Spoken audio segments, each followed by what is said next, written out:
Hello everyone, this is Jayesh Umre and we are going to start a 19th lecture on Java programming. इस lecture में हम discuss करेंगे nested for loop के बारे में। Placement point of view से बहुत इंपॉर्टेंट टॉपिक है नेस्टेड फॉर लूप।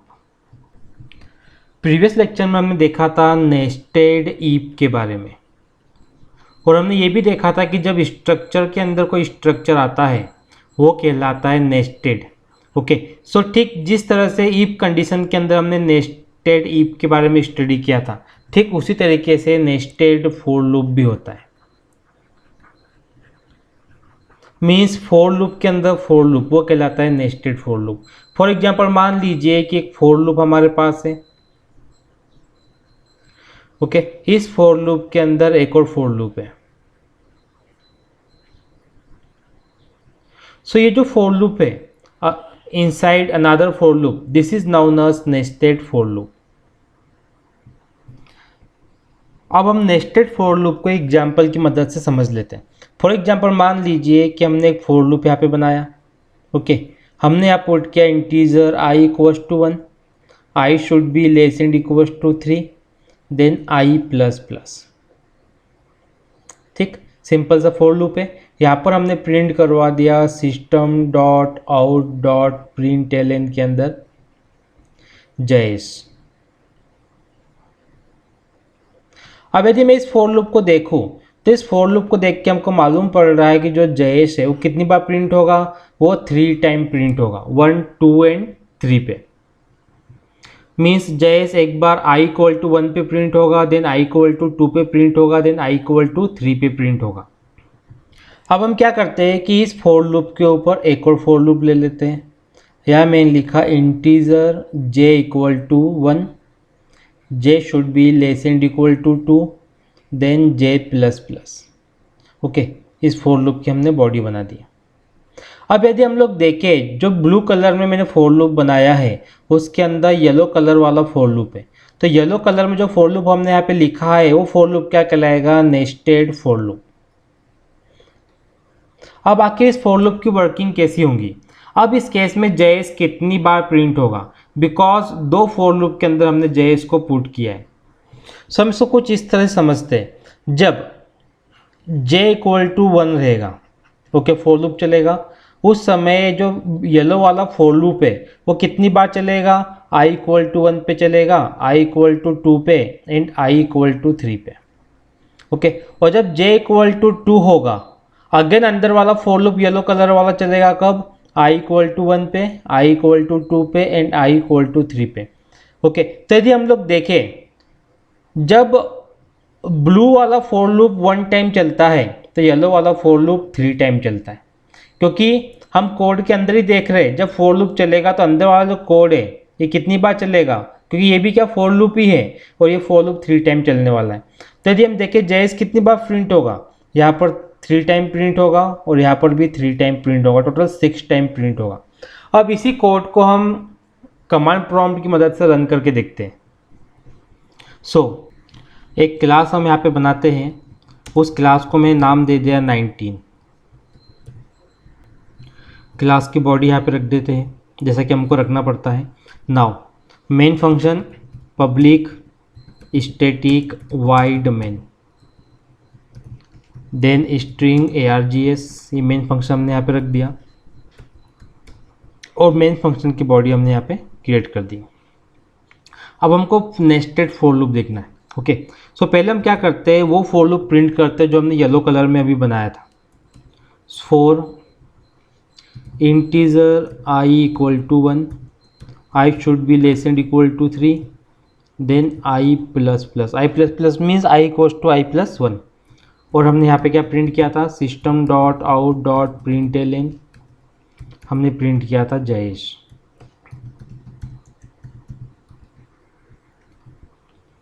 सो पहले मैं इतने प्रोग्राम को कम कंपाइल करके देख लेते हैं कि ये जो प्रोग्राम है ये 3 टाइम्स क्या प्रिंट करेगा, जयेश उमरे। ओके, तो मैं इसको सेव करता हूँ। एज यूजुअल डी ड्राइव में हम सेव करते हैं, हर बार डी में ही सेव करेंगे इस प्रोग्राम को भी। यहाँ मैं नाम दे दिया 19 डॉट जावा। पहले कंपाइल करते हैं, डी ड्राइव में जाना पड़ेगा, देन जावा सी 19 डॉट जावा।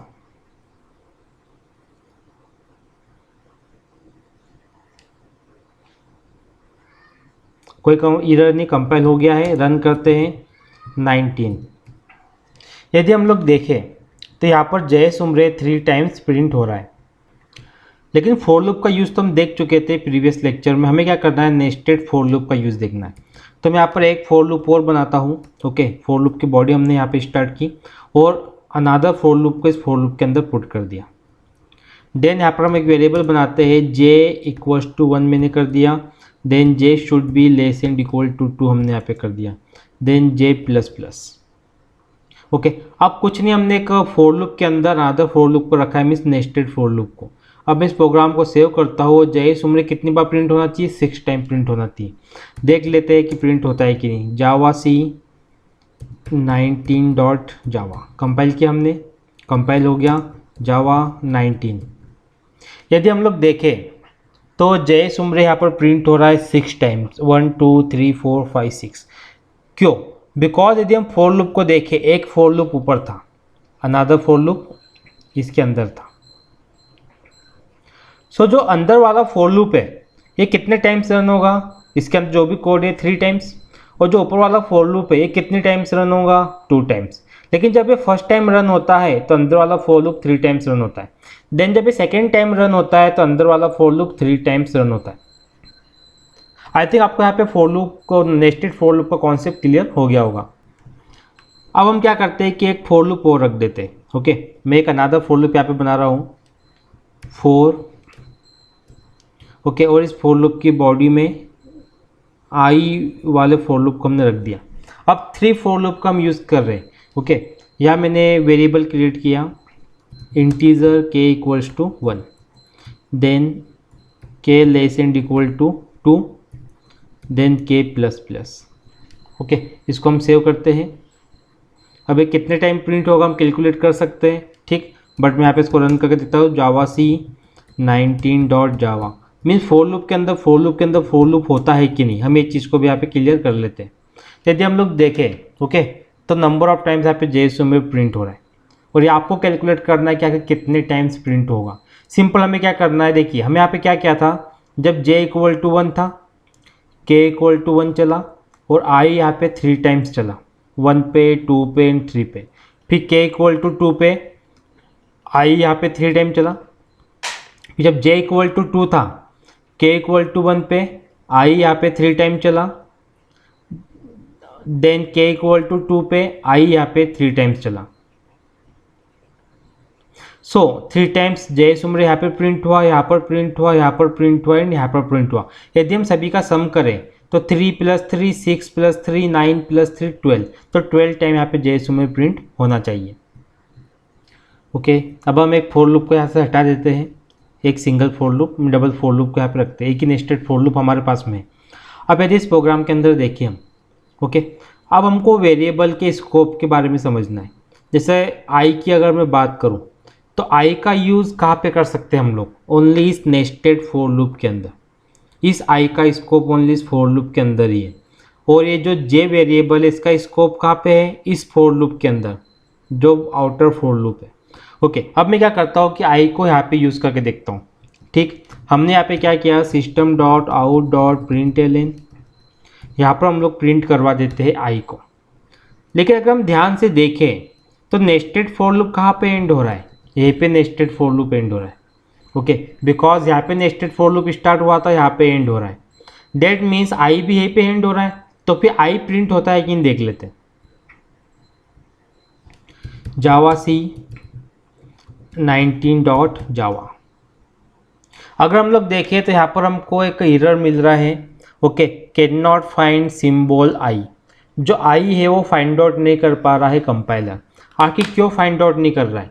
यदि हम लोग यहाँ पे देखें अगेन तो यहाँ पे 2 फॉर लूप है, ठीक। ये फॉर लूप अपने आप में एक स्कोप को बताता है। जब मैंने आई नाम का वेरिएबल बनाया तो आई नाम का वेरिएबल किसके अंदर है, इस नेस्टेड फॉर लूप के अंदर। जब तक नेस्टेड फॉर लूप का एरिया रहेगा आई नाम के वेरिएबल को यूज़ कर सकते हैं। जब नेस्टेड फॉर लूप का एरिया खत्म आई नाम के वेरिएबल को यूज़ नहीं कर सकते। तो यहाँ पर मैंने क्या किया, उसी आई नाम के वेरिएबल को यूज़ करने की कोशिश की, लेकिन कहाँ पे कोशिश की, नेस्टेड फॉर लूप के बाहर। इसीलिए कंपाइलर ने क्या बोल दिया कि आई सिंबल नॉट फाउंड। लेकिन अगर मैं इसी लाइन को यहाँ से हटा के यहाँ पे रख दूँ इस नेस्टेड फॉर लूप के अंदर, तो यहाँ पर कोई प्रॉब्लम नहीं जाएगी, बिकॉज आई का एरिया ही है नेस्टेड फॉर लूप। इसको मैं सेव करता हूँ, एक न्यू कमांड प्रॉम्प्ट हम ओपन कर लेते हैं। डी ड्राइव के अंदर जावा सी 19.java, देन जावा 19। अब यदि हम लोग देखें आई की वैल्यू भी यहाँ पे प्रिंट हो रही है, जय सुमरे, देन 1, देन 2, ये 1 2 3 एक्चुअली है क्या, आई की वैल्यू है। दैट मीन्स जब भी हमें ऐसा कोई क्वेश्चन आता है, ऐसी कोई प्रॉब्लम आती है जिसके अंदर नेस्टेड फॉर लूप दिया है, देन हमको वेरिएबल्स के स्कोप का ध्यान रखना है। वैसे हम MCQs की प्रैक्टिस करेंगे।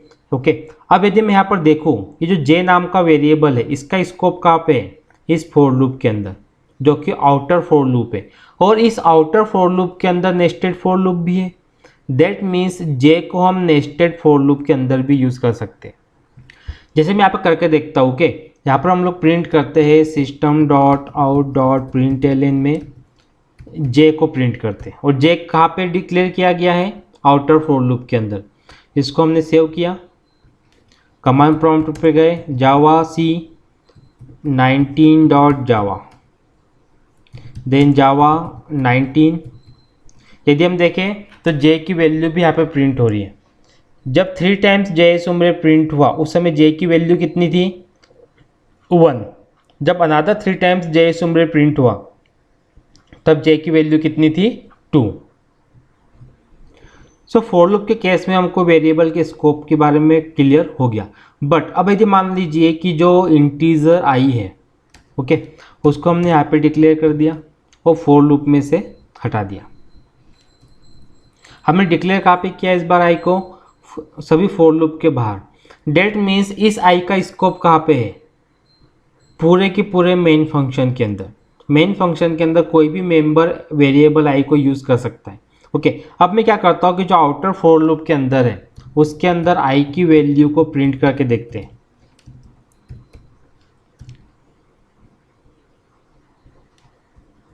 इस बार हम आई को कहाँ पे प्रिंट कर रहे हैं, आउटर फॉर लूप के अंदर। ओके, अब मैं इसको सेव करता हूँ, कमांड प्रॉम्प्ट पे जाते हैं, डी ड्राइव में जाके जावा सी 19.java, देन जावा 19। सो यदि हम लोग देखें यहाँ पर तो हमको मालूम पड़ेगा जय सुमरे हमने प्रिंट हुआ, देन आई की वैल्यू प्रिंट हुई, then again name, then I की वैल्यू यहाँ पर प्रिंट हो रही है। अब आई को मैं 2 बार डिक्लेयर करता हूँ, एक बार सबसे बाहर भी फॉर लूप के और एक बार इस नेस्टेड फॉर लूप के अंदर भी। ओके, अब हम इसको सेव करते हैं, लेकिन सेव करने से पहले मैं क्या करता हूँ कि इस आई को, जो आउटर में है आई, इसको मैं वैल्यू देता हूँ 1000। ओके, अब हम सेव करते हैं, कंपाइल करके देखते हैं, जावा सी, ओके, 19.java। अब यदि हम लोग देखें तो यहाँ पर हमको एरर क्या दिखाई दे रहा है कि जो आई है ऑलरेडी डिफाइंड इन मेन। जब वेरिएबल ऑलरेडी डिफाइंड है उसको हम दोबारा डिफाइन नहीं कर सकते। सो एरर के पीछे कारण क्या है कि जब हम आई को ऑलरेडी डिफाइन कर चुके थे, ओके, मेन मेथड के अंदर, तो हमको उसी आई को दोबारा से डिफाइन करने की यहाँ पे ज़रूरत नहीं थी, तो इसलिए कंपाइलर ने यहाँ पे एरर दे दिया है। सो नेस्टेड फॉर लूप का कॉन्सेप्ट हमें क्लियर हो गया कि nested for loop means for loop के अंदर जब फॉर लूप आता है। ओके, अब हम लोग क्या करते हैं कि यहाँ पर एक फॉर लूप और बनाते हैं।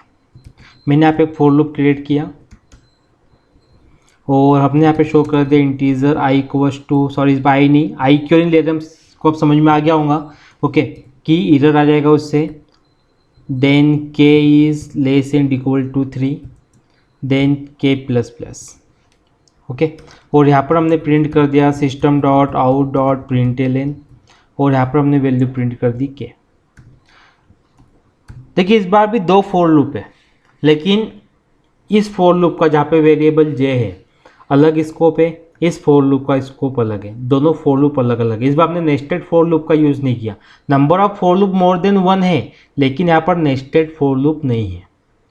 ओके, अब यदि मैं इसको कंपाइल करता हूँ जावा C19.java, कोई एरर नहीं, जावा 19।